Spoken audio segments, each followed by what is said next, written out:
that.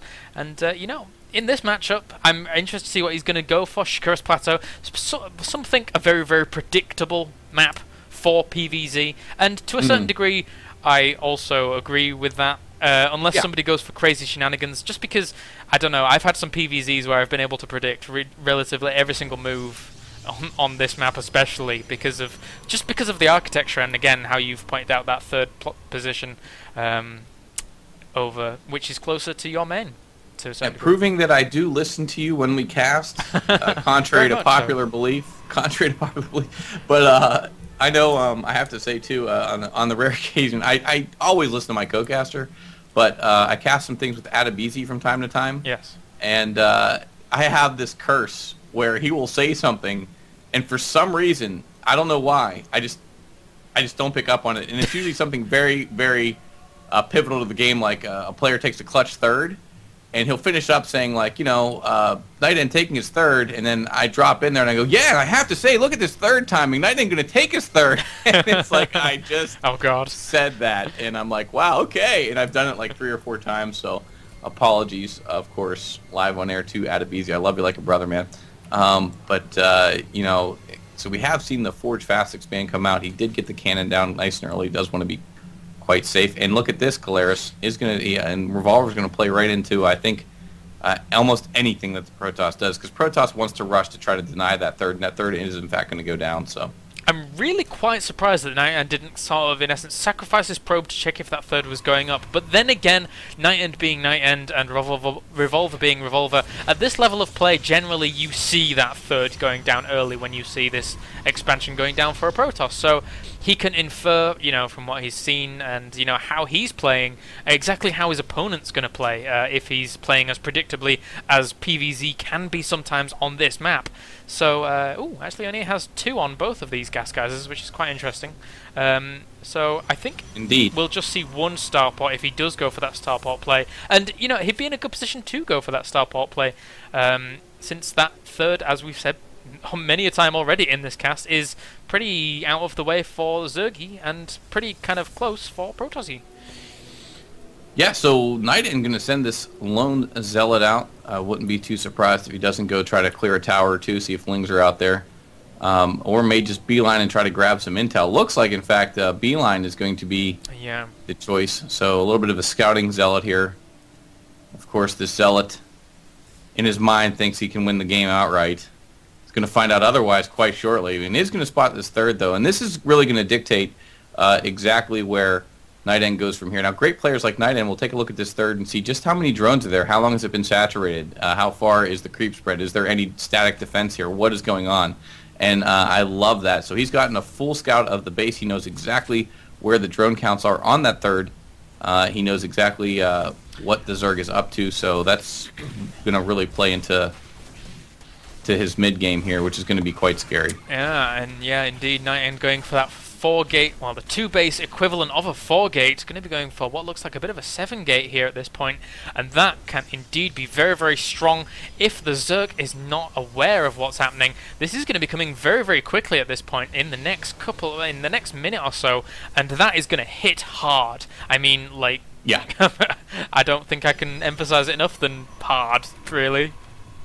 Well, and to be quite honest, he's still sticking with 4 harvesters on the gas, Night End being, of course, sticking to 4 on the gas, and what he's able to do is actually get 2 more probes on minerals, saturate minerals up.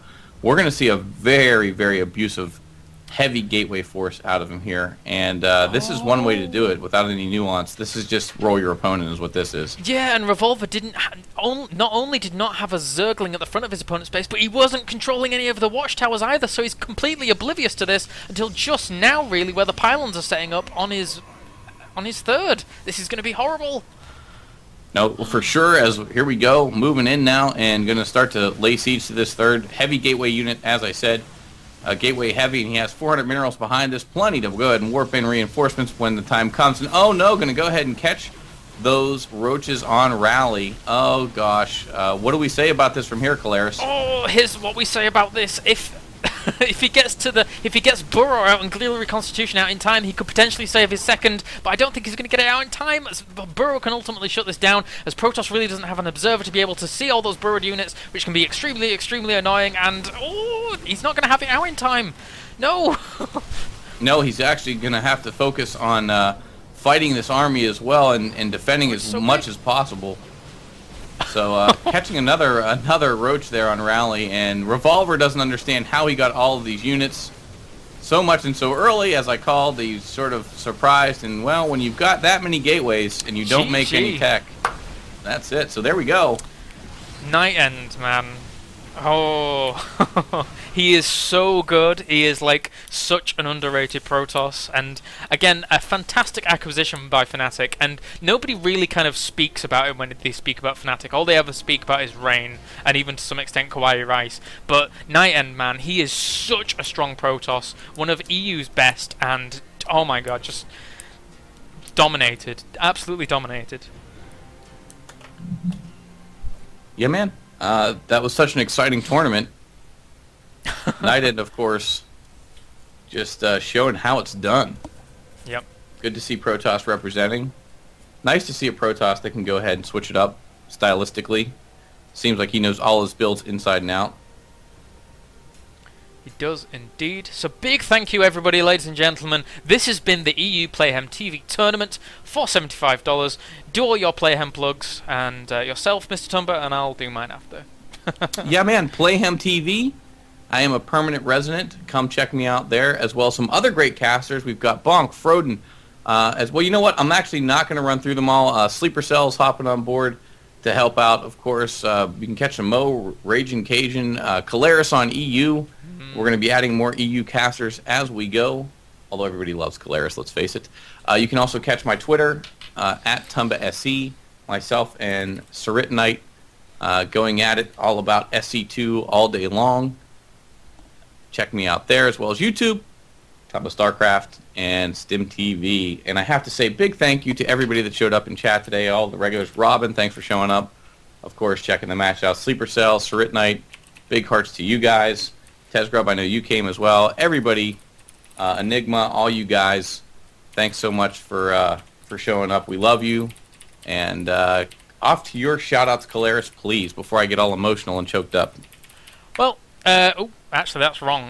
Mouse Sports. But I've put them in chat, basically. At Mouse Kylaris on Twitter, youtube.com/KylarisStarcraft, and twitch.tv/mousesports. I'm going to be broadcasting pretty much all my stuff out of twitch.tv/mousesports with an S on the end.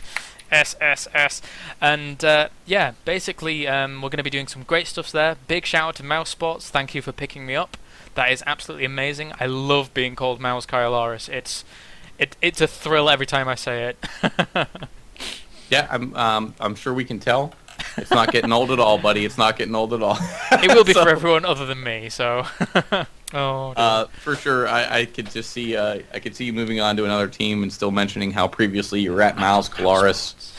I was at Mouse Kalaris. Mouse Kalaris it is, and Mouse Kalaris. So, but in all seriousness, yeah, thank you to everybody for showing up. This has been the EU edition of the Playhem TV Daily, $75 daily. And guess what? If you enjoyed this, in a couple more hours, you can check us out. Of course, the NA broadcast will be coming up 8 p.m. Eastern, I believe. But you can check it out on Playhem.com. That has got the full schedule of tournaments on there. If you want to host your own tournament or tune into some of ours, you can see them all at Playhem.com. Thank you guys so much. Big hearts to everybody. Great cast, Kalaris. Thank you so much. And take us out, man. Thank you very much, Tumba, and thank you very much to everybody else joining. Big thank you from me. Lovely hearts, all that kind of little heart thing that everyone else does, but you can't see us because we're not on webcam. So, that has been it. Thank you very much, guys, and we will see you guys next time. Oh, he did the husky.